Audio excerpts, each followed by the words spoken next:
नमस्कार दोस्तों, stock market studies में फिर से एक बार आपको बहुत बहुत स्वागत है।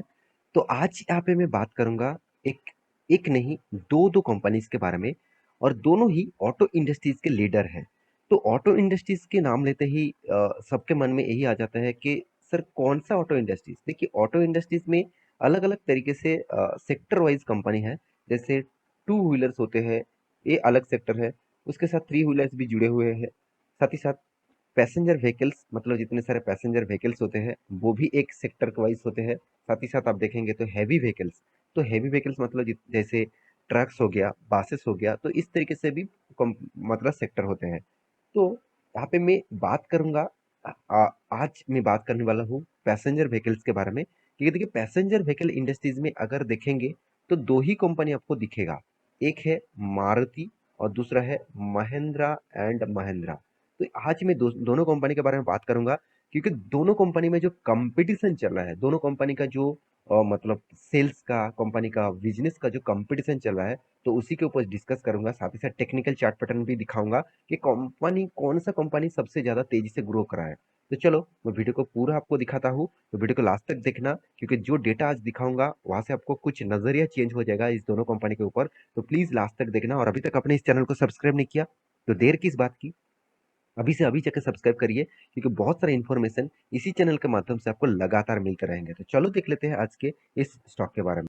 तो आज मैं जो डेटा आपके सामने लेके आया हूँ वो है सेल्स। तो सेल्स का मतलब देखिए, आप सभी जानते हैं कोई भी कंपनी कितना भी बड़ा हो, कुछ भी हो, तो वो डिपेंड करते हैं सेल्स के ऊपर। अगर कंपनी का सेल्स ही नहीं हो रहा है तो कंपनी का प्रॉफिट रेशियो कहाँ से बढ़ेगा। तो सेल्स एक बहुत इंपॉर्टेंस है बिजनेस के लिए। तो कंपनी का हर मंथ एंड होने के बाद उसका एक सेल्स का रिपोर्ट आता है।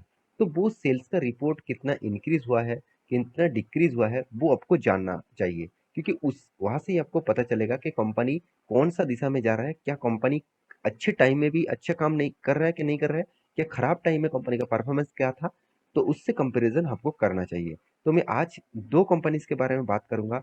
एक है मारुति सुजुकी एंड दूसरा है महिंद्रा एंड महिंद्रा। दोनों ही मेरे फेवरेट कंपनी है, और दोनों कंपनी के ऊपर आपको फोकस होना चाहिए। और अंत में आपको कहूंगा कि दोनों कंपनी से अगर आपको निवेश करना ही है तो कौन सा कंपनी के ऊपर आप जा सकते हैं। तो चलो मैं पूरा डिटेल्स आपको दिखा देता हूँ। सबसे पहले मैं यहाँ पे जो डेटा आपको दिखाने वाला हूँ वो है मारुति सुजुकी का। तो हर मंथ खत्म होने के बाद तो आपको सेल्स का रिपोर्ट आ जाता है। तो सितंबर का मंथ खत्म हो चुके हैं, तो उसका रिपोर्ट आ चुके हैं, तो उसी के बारे में डिस्कस करूंगा। तो चलो मैं एक एक करके पूरा पूरा यहाँ पे डिस्कशन कर लेता हूँ। तो देखिए, यहाँ पे सेल्स का रिपोर्ट आपके सामने है। मैं और ही थोड़ा आपको जूम कर देता हूँ, और भी आपको क्लियर देखने को मिलेगा। तो देखिए, कंपनी का जो सेल्स का रिपोर्ट है इस बार, सेल्स का रिपोर्ट और पिछले सालों का सेल्स का रिपोर्ट, इसका मतलब सितंबर मंथ में 2021 में कितना सेल हुआ था और 2022 में इस बार कितना सेल किया, वो चलो आपको दिखा देता हूँ। मैं टोटल आपको, देखिए कंपनी का मिनी है, यहाँ पे देखिए कॉम्पैक्ट है, जैसे ऑल्ट्रो हो गया, साथ ही साथ स्पेसो हो गया, साथ ही साथ देखिए यहाँ पे कॉम्पैक्ट जो है बेलेनो हो गया, सिलेरियो हो गया, डिजायर हो गया, तो इग्निस हो गया, स्विफ्ट, यहाँ पे देखिए वैगनर हो गया। तो इस तरीके से जो मॉडल्स है वो सारे मॉडल्स का यहाँ पे रिपोर्ट देखिए। जो मिनी जितने सारे गाड़ियां है उनमें से पिछले बार कितना था, 17,000 यूनिट बेचा गया था। इस बार कितना, करीबन 35,800 यूनिट बेचा गया। और जो बेलिनो है, सिलेरियो है, तो इस तरीके से प्रोडक्ट को कितना बेचा गया, पिछले बार 29,200 और इस बार कितना 92,700 यूनिट बेचा गया। तो इसका मतलब सेल्स कितना बड़ा इंक्रीज हुआ है इस तरीके से प्रोडक्ट के ऊपर आप सोचिए। तो इसका मतलब गाड़ी का जो बिजनेस है वो मारुति हमेशा लीडर बने हुए है, मतलब पैसेंजर व्हीकल में लीडर बने हुए हैं, क्योंकि वो हमेशा एक चीज को फोकस रखते हैं। देखिए, मारुति का कार ज्यादा से ज्यादा बेचा जाता है, क्यों बेचा जाता है उसके पीछे एक लॉजिक है।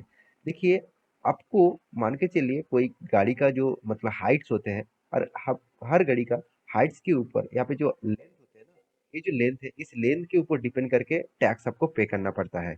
तो मारुति जितने सारे गाड़ियां बनाते हैं उसका लेंथ को मेंटेन करता है, तो उसके बेसिस से उसको टैक्स कम आ जाता है। तो टैक्स कम आने से लोगों के मन में यही आता है कि कम टैक्स देने में सस्ते में उसको गाड़ियां मिला है। और एक चीज मैं बता दूं, मारुति का एक नेगेटिव वीक भी है, जो है इसका सेफ्टी रेटिंग। तो सेफ्टी रेटिंग देखा जाए तो बाकी कंपनी से सेफ्टी रेटिंग कम है। तो इस चीज को ना देखकर भी लोग खरीदारी करते हैं, क्योंकि उसको सस्ते दामों में कोई गाड़ी खरीदना है। देखिए सबसे ज़्यादा गाड़ियाँ वो बेचते हैं ऑल्ट्रोज और एस्पेसो, इस तरीके से कुछ गाड़ियाँ बेचा जाता है। अभी तो डिजायर हो गया, स्विफ्ट हो गया, तो इस तरीके से गाड़ियाँ सबसे ज़्यादा बेचा जाता है। क्यों? क्योंकि देखिए मारुति ने कमेंट किया कि ऑल्ट्रो वो इसीलिए बेचते हैं क्योंकि मान के चलिए एक बाइक खरीदने में जितना पैसा लगेगा और कुछ पैसे देकर वो मतलब वो एक ऑल्ट्रो खरीद सकते हैं, जहाँ पे चार फोर मतलब कैंडिडेट 5 कैंडिडेट यहाँ पे जा सकते हैं एक जगह से दूसरे जगह तक, और वो भी सेफेस्ट में। तो इसीलिए मारुति उस स्ट्रेटेजी को फॉलो करके बिजनेस करते हैं। तो बाकी देखिए आप और भी देखिए जो सेल्स है तो ये भी देखिए ग्रोथ हुआ, करीबन 1449 था, इस बार कितना बना 2654, यहाँ पे भी इंक्रीज हुआ। तो साथ ही साथ पैसेंजर कार्स आप देखेंगे, जितने सारे गाड़ियां हैं इसका पैसेंजर कार्स का, और वो भी इको जैसे, साथ ही साथ देखिए ब्रेजर जैसे और आर्टिगा जैसे, तो इस तरीके से जो मतलब जो गाड़ियां हैं एस्क्रॉस जैसे, तो इस तरीके से जो मॉडल्स है, तो वो मॉडल्स भी कंपनी ने यहाँ पे ज़्यादा बेचा। जब पिछले बार 21,000 करीबन 21,873 था, इस बार 29,800 बन चुके हैं। तो कंपनी का वैन्स जितने हैं, वैन्स मतलब जितने सारे वैन्स गाड़ियाँ हैं, वो देखिए 8,000 बेचे गए थे, इस बार 12,000 बेचे गए। तो एक बहुत पॉजिटिव साइन देखने को मिला। टोटल जो फिगर फिगर आउट है, टोटल जो ग्रैंड टोटल जितने सारे पैसेंजर व्हीकल हो गया, लाइट व्हीकल, कमर्शियल व्हीकल हो गया, तो सारे के सारे चीज जोड़कर पिछले बार कितना 81,200 यूनिट बेचा गया था, और इस बार कितना बना 1,77,468। इसका मतलब जितना ज्यादा इंक्रीज हुआ है आप देख सकते हैं, शानदार यहाँ पे ग्रोथ देखने को मिला ईयर ऑफ ईयर बेसिस। आप कहेंगे सर पिछले सालों में उस टाइम में कोविड का सिचुएशन था, देखिए फिर भी कोविड का सिचुएशन उतना ज्यादा नहीं था जितना इम्पैक्ट 2020 में था। तो 2021 में पिछले सालों में इस टाइम में जो फेस्टिवल का सेशन था उसके बेसिस से गाड़ियां भी अच्छा खासा बेचा गया, तो इस बार अच्छा खासा यहाँ पे सेल आउट देखने को मिला। तो या ये था मारुति का डिटेल्स। अभी आपको दिखाऊंगा महिंद्रा महिंद्रा का डिटेल्स। तो महिंद्रा महिंद्रा का भी डिटेल्स आप देख लीजिए, यहाँ पे भी आपको पता चलेगा कि कंपनी में कौन सा कंपनी में स्ट्रेंथ कितना ज्यादा है। तो महिंद्रा का डिटेल्स दिखा दूं, तो यूटिलिटी व्हीकल्स जितने सारे इसका है, तो आप फाइनेंशियल सितंबर के मंथ देखेंगे, तो फाइनेंशियल ईयर 2022 और 2023, इसका मतलब ये पिछले सालों का है और ये इस सालों का है। तो पिछले साल में कितना था, ओनली 12,800 करीबन 60 के आसपास यूनिट बेचा गया था, और इस बार कितना 34,262 यूनिट। इसका मतलब कितना शानदार यहाँ पे ग्रोथ देखने को मिला, करीबन करीबन 166% का ग्रोथ। तो देखिए Mahindra and Mahindra daily basis तेजी हो रहा है, उसके पीछे तो लॉजिक तो होना चाहिए। तो लॉजिक, विदाउट लॉजिक कोई भी स्टॉक भाग रहा है तो उसके पीछे आप मत भागिए।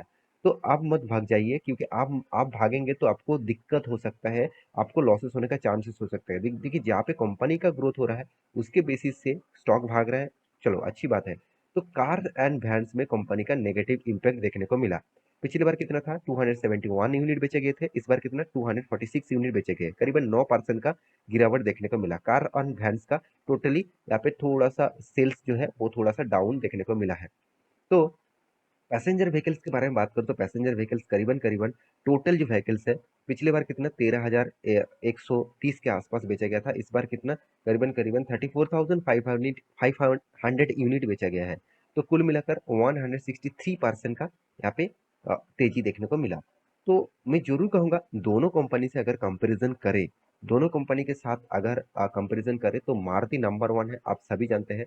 क्योंकि दोनों कंपनी के मैं कंपैरिजन टोटली आपको डिस्कस करूँ तो मारुति का मार्केट कैप कितना है, करीबन 2.5 लाख करोड़, और इसका मार्केट कैप कितना करीबन 1.5 लाख करोड़ है। तो दोनों के ही जो अंतर है बहुत बढ़िया है। साथ ही साथ कंपनी का डिविडेंड यील्ड भी देखिए, महेंद्र महेंद्र ज्यादा से ज्यादा डिविडेंड दे चुके हैं मारुति से भी ज्यादा। कंपनी का नेट क्वार्टर सेल्स का ग्रोथ दिखा दूं, तो मारुति का जो सेल्स ग्रोथ है उससे भी ज्यादा महेंद्र महेंद्र का सेल्स ग्रोथ है। और साथ ही साथ कंपनी का प्रॉफिट एंड लॉस के बारे में, प्रॉफिट एंड लॉस के परसेंटेज के बारे में बात करूँ तो मारुति से भी ज्यादा महिंद्रा का परसेंटेज है। तो सेल्स का रिपोर्ट भी यहाँ पे देख सकते हैं, सेल्स का रिपोर्ट भी मारुति का से भी ज्यादा महिंद्रा का है। साथ ही साथ आप कंपनी का यहाँ पे रिटर्न ऑफ इक्विटी देखेंगे तो मारुति का 6% है और महिंद्रा का 11% है। तो डेप्थ के हिसाब से मारुति से कई गुना ज्यादा आपको महिंद्रा का डेप्थ दिखेगा, यही पॉइंट सबसे ज्यादा मुझे वीक लगा, क्योंकि देखिए मारुति के पास कोई भी डेप्थ नहीं है, जीरो डेप्थ है। तो यही से एक नजरिया चेंज हो जाता है, क्योंकि देखिए डेट फ्री कंपनी के ऊपर आप निवेश करेंगे तो आपको एक एक एक्स्ट्रा बेनिफिट मिलेगा। तो आप कहेंगे सर डेट फ्री कंपनी के ऊपर निवेश करने से क्या फायदा है। सोचिए, जब कंपनी के मान के चलिए एक आपका कंपनी है, एक आपका दोस्त का कंपनी है। तो आपका कंपनी का कोई डेप्थ नहीं है, आपका दोस्त का बिजनेस में डेप्थ है। तो जब कोई कोविड जैसे सिचुएशन आ जाएगा, बिजनेस आपका दोनों का ही बंद रहेगा, तो आपको तो सेल्स कम हो जाएगा, तो आपको प्रॉफिट भी नहीं होगा क्योंकि आपके पास कोई डेप्थ नहीं है, तो आपको कुछ हेडेक नहीं है।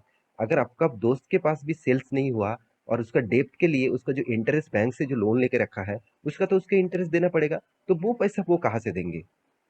तो यही चीज़ आपको सोचना पड़ेगा। तो डे फ्री कंपनी के ऊपर आपको हमेशा फ़ोकस होना चाहिए। तो क्या आप यहाँ पे आप कहेंगे सर क्या इस कंपनी से मैं दूरी रहूँ? ऐसे बिल्कुल मैं नहीं कहूँगा क्योंकि कंपनी में दम है। कंपनी अभी रीज़नेबल प्राइस में सस्ते दामों में आपको मिला है और कंपनी में दम भी है। तो मैं ज़रूर कहूँगा मारुति जैसे कंपनीज़ के जैसे आप रिसर्च करते हैं, मारुति जैसे कंपनीज़ के ऊपर आपको निवेश है, सेम टू सेम आप महिंद्रा के ऊपर भी स्टडी कर सकते हैं। महिंद्रा भी ज़बरदस्त कंपनी है।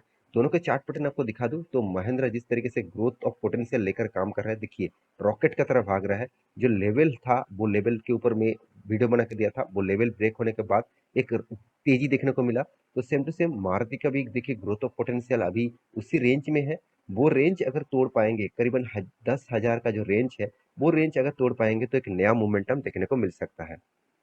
तो ये था दोनों कंपनी के डिटेल्स। तो आप कौन सा कंपनी के ऊपर निवेश करके रखे हैं और कौन सा कंपनी के ऊपर निवेश करना चाहते हैं, तो मुझे जरूर कमेंट करिएगा। तो आशा करता हूँ सारे जानकारी को मिल चुका है। मेरे वीडियो कैसा लगा जरूर कमेंट करना। इसी तरीके से वीडियो पाने के लिए चैनल को सब्सक्राइब भी करना। मिलते नेक्स्ट स्टॉक लेके, तब तक के लिए अच्छे से रहिए, अपने ख्याल रखिए। Bye bye.